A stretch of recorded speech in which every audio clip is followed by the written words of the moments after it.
I recently read Allegedly by Tiffany D. Jackson, and this was such a heavy read. Let's go ahead and talk about it. In this story, we follow Mary, and at just 9 years old, she was convicted of a horrific crime, the unaliving of a baby. Sentenced to what she calls baby jail, she spent 6 years behind bars, and she has now been released. But instead of finding support, she is facing new horrors. Because of her age and the crime that she was convicted of, upon her release, Mary was supposed to receive a lot of help, and the help that she desperately needs, especially for her mental health, is virtually non-existent, which is an unfortunate fact about kids in group homes. They just don't receive the help and the resources that they need. Despite this, she is determined to piece her life back together and build a future for herself, something that proves almost impossible when society still sees her as a baby unaliver. Whether or not Mary committed the crime is only part of the story when people are not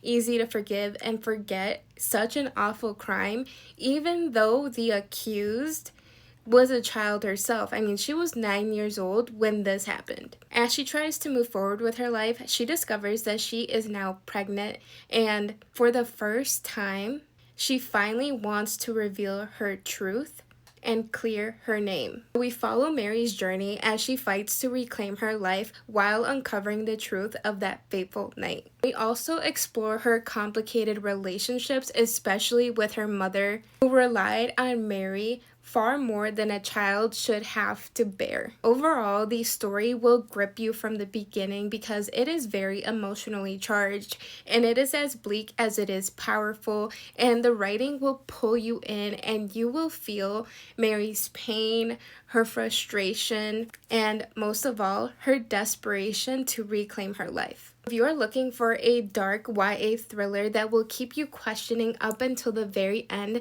then I highly recommend that you add this to your TBR. If you've read it, I would love to know your thoughts, and as always, happy reading.